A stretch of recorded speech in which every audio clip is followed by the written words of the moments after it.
Hey guys, and welcome back to my channel. So, it is pretty early in the month for this. It's like April 4th, I think. Yeah, April 4th while I'm filming this. But it is time for our Nightworms monthly unboxing. This is for the April box.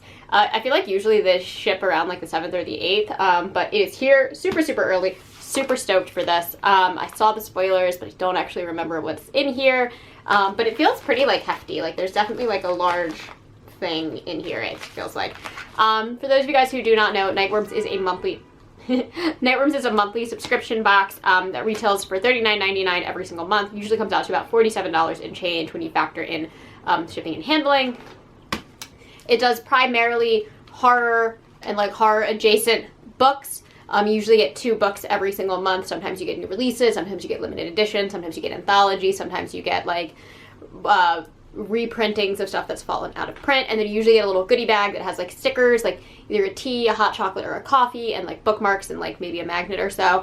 I love this box. I've been subscribed to it now for exactly 4 years. I subscribed in April of 2020 in the middle of a pandemic, and it's just one of my all-time favorite book boxes, so I'm very excited to dive in. So let's see what we have for the month.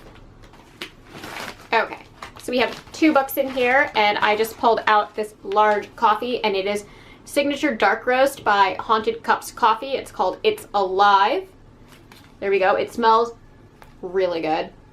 Like really good. It's very potent. And it says it's whole bean on mine, but it is actually ground, and I can feel that it is ground. So it definitely has like a little mislabel on it, but that doesn't bother me at all. And then we have our goodie bag. So this month's theme is Echoes of Frankenstein. So we get this fun moment here, and then we get the little arm here. Love that. I love their bookmarks. Their bookmarks always make me smile. We get a sticker that says Echoes of Frankenstein as well, with some like science-y equipment and some body parts. We get a magnet of Frankenstein. It says, ew, what kind of monster doesn't read? And then it says spooky books and iced coffee, and it's a Frankenstein monster reading Frankenstein. Ooh, I almost called him Frankenstein, even though like pop culture has accepted this is Frankenstein. But this is Frankenstein's monster. We'll call him Frankie. He's very cute, and I love this is a magnet. This is going right on my fridge. Let's see, we have 2 signed book plates, and then our spoiler card. Okay, so I'm gonna grab the paperback first, and that is a Botanical Daughter by Noah Medlock, and we have this like woman with this like floral headpiece and this little skeleton dude in the top of it. This is giving such pretty flowers vibes. I feel like I've seen so many book covers that look very similar to this, and it's starting to become one of those like thematic things that kind of makes me roll my eyes when I see it. And that's got nothing to do with the content of the books. It's just that I feel like this is very much an overdone image. But let's hear what this book is about, because I don't know anything about it.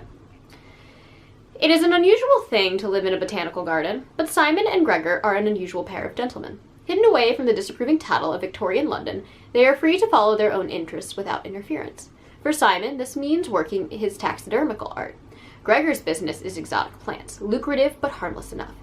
Until his last acquisition, a strange fungus which shows signs of intellect beyond any plant he's seen, inspires him to attempt a master work, a true intelligent life of plant matter. Driven by the glory he'll learn from the Royal Horticultural Society, it's always so hard to say. For such an achievement, Gregor ignores the flaws in his plan, that intelligence cannot be controlled, that plants cannot be reasoned with, and that the only way his plant beast will flourish is if he uses a recently deceased corpse for a substrate. Okay, so immediately this also reminds me of the Taxidermist Lover, but we have a red flag. This sounds like Spore. This sounds like Spore, but Frankenstein. Ah, God, if you've never heard me rant about Spore before, Spore is like the trendy term for mushroom horror. Mushroom horror is a very popular thing right now. A lot of big named authors are doing it. Sylvia Moreno Garcia, Che McCloyd Chapman, T. Kingfisher. I am so over it. I don't find mushrooms scary. In fact, I find it annoying at this point that I've seen so much Spore recently. I will definitely read this and give it a chance because I kind of like the concept of said Spore in this being Frankenstein-y. But, ooh, Oh, I hate mushroom horror. I hate it. I hate it. I hate it. It can lead to like decent body horror though, I will say that. Anyhow, and it is very versatile, but I'm not going to hate on this book until I've read it, but I am going to say I'm apprehensive because I do not like mushroom horror. Next up. Oh, it's very pink. We have Thirst by Prynne Yasuzik. I hope I said that right. I've never heard of this author. This looks very vampire-y, and it says it's translated by Heather Cleary, so it's definitely written in a different language. But Prynne Yasuzik, I think, is how you would say that. I'm not 100% sure. Let's read the inside plot. Across 2 different time periods, 2 women, one vampire, one mortal, confront a yearning that will not let them rest. A breakout genre-blurring novel from an exciting new voice of Latin America's feminist Gothic. It is the twilight of Europe's bloody bacchanals of murder and feasting without end. In the 19th century, a vampire arrives from Europe to the coast of Buenos Aires and watches as a village transforms into a cosmopolitan city. She must adapt, intermingle with humans, and be discreet. In present-day Buenos Aires, a woman finds herself at an impasse as she grapples with her mother's terminal illness and her own relationship to motherhood. When she first encounters the vampire in a cemetery, something ignites inside the 2 women, and they cross a threshold from which there's no turning back. With echoes of Mary Shelley's Frankenstein, Thirst plays with the boundaries of the Gothic genre while exploring female agency, all-consuming desire, and the fragile vitality of even the most immortal of creatures. Okay. Definitely was getting more like Dracula vibes, seeing that it's like vampire-y, but if it wants to be Frankenstein-ish, we can say that. And it is originally published in Buenos Aires. Okay. Very cool.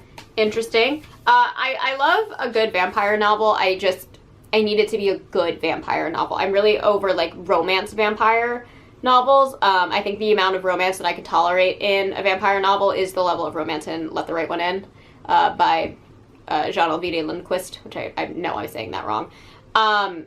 So yeah, so definitely interesting. I love like the themes of both of these kind of reflecting the like Victorian Gothic style. I think that's very, very cool. I'm excited to see what these hold.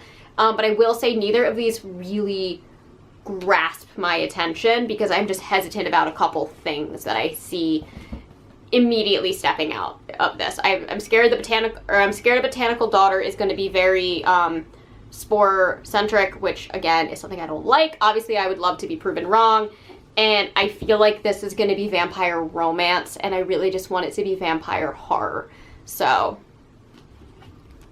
there you have it. But overall, not a bad box at all. So let's go through the spoiler card. So yes, we get Thirst by Prynne Yasuzik. We get a Botanical Daughter by Noah Medlock. What Kind of Monster Doesn't Read graphic, the Oddities graphic, Echoes of Frankenstein bookmark, and then the It's Alive coffee. And obviously we get our 2 book plates. So I love when they include book plates for both books. Anyway, we will see what happens. I'm going to add these to my TBR, which is right next to me, and hopefully I will get to them soon and report back with some hopefully positive reviews. I don't ever want to go into a book being like, I think I'm going to dislike it, but I feel like these are 2 topics that I am always hesitant to read and tend to never fully enjoy as much as I would like to because I'm apprehensive of those topics. Vampire romance and spore. What weird topics to be apprehensive of. Anyways, thank you guys so much for watching. As always, I try to post every Monday and Thursday, sometimes on Saturdays, and if you enjoy these videos, please hit the like and subscribe buttons down below, and I will catch you on the next one. Mwah!